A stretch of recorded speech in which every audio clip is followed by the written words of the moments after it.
कि मैं अपनी हदों को भूल जाऊं, और ना इतना कम अता करना कि मैं अपनी जिम्मेदारियों से गाफिल हो जाऊं। थोड़ा मगर माकूल उस ज्यादा से बहुत बेहतर है जिससे इंसान गैर जिम्मेदार बन जाता है। है अल्लाह, मैं बूढ़ा हो चला हूँ और मेरी जिम्मेदारियां भी बढ़ चली हैं। है अल्लाह, ये जिम्मेदारियां पूरी होने तक मुझे अपने पास बुला ले और इस बात का ख्याल रखूं कि हर मजलूम को बराबर का हक और इंसाफ मिले।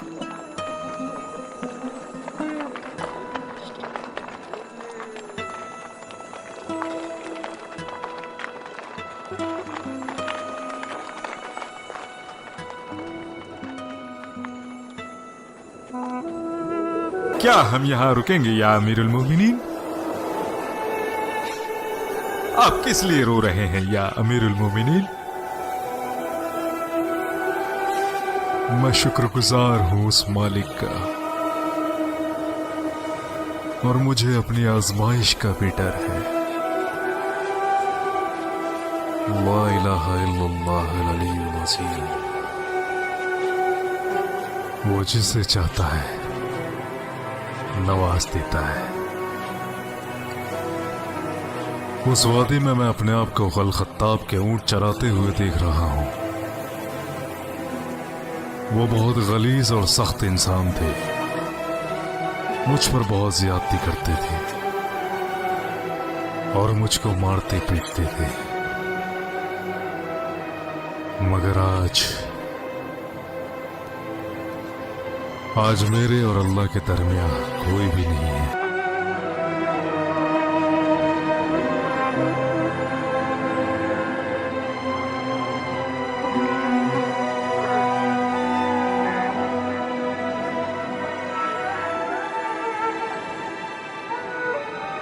हम मदीना वापस जाएंगे इंशाअल्लाह।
कहाँ जा रहे हैं अमीरुल मोमिनीन?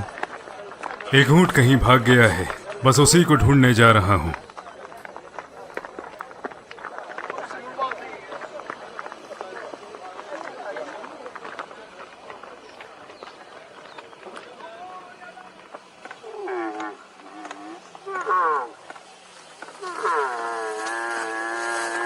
क्या आपको वो ऊँट मिला?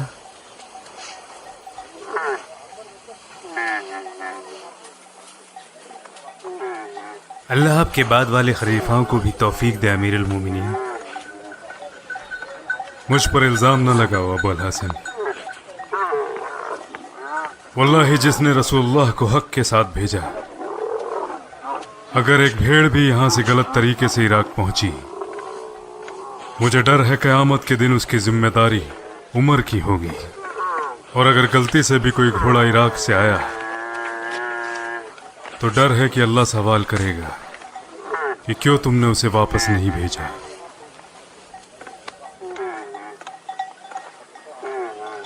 क्या मैं आपकी मदद करूं? बस मेरा काम हो चुका है।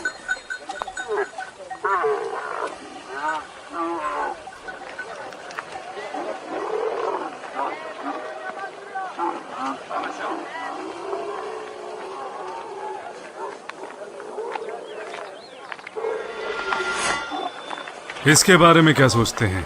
क्या मेरी राय जानना चाहते हो या मुझे बेचना चाहते हो? मुझे ये नहीं चाहिए। ये बेचने के लिए नहीं है। तो इसकी जरूरत क्यों पड़ी? हथियार की जरूरत किसे नहीं होती। यहां हथियारों की कोई जरूरत नहीं। हथियारों की जरूरत हर जगह है। यहाँ की शमशीरी तलवारें फारसी मुल्कों तक पहुंच गईं।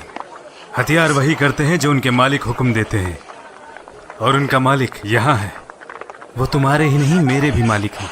मैं खुद का मालिक हूँ। अगर चाहें तो आप भी। मैंने तुम्हें बताया मैं किसी का मालिक नहीं। अगर आप चाहें तो इनकार कर सकते हैं, लेकिन मुझे मेरा मालिक चुनने का पूरा हक है, और मेरे लिए आप ही मेरे मालिक हैं। जरा दिखाओ मुझे। अब क्या हुआ?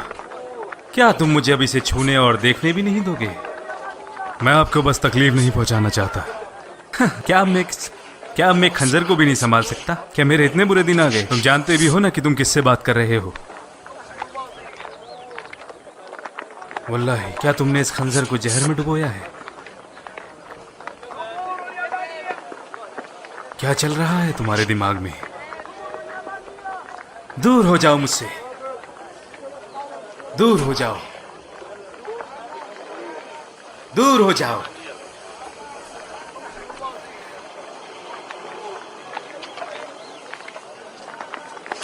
ना ही मैंने कुछ देखा है और ना सुना है।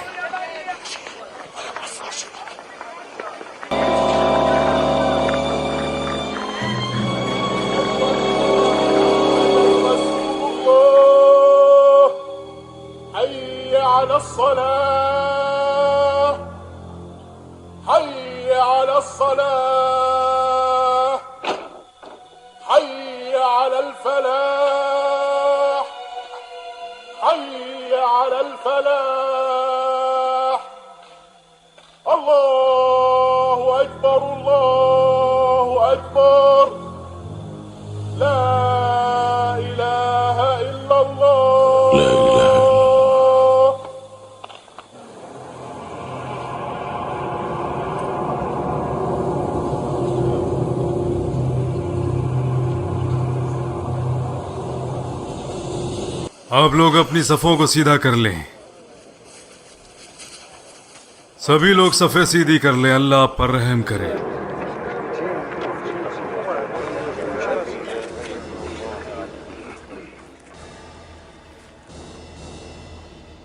अल्लाहु अकबर। बिस्मिल्लाहिर रहमानिर रहीम। अल्हम्दुलिल्लाहि रब्बिल आलमीन। अर्रहमानिर रहीम। मालिक यौमिद्दीन। इय्याक नअबुदु व इय्याक नस्तईन। इहदिना सिरातल मुस्तकीम। सिरातल लज़ीना अनअमत अलैहिम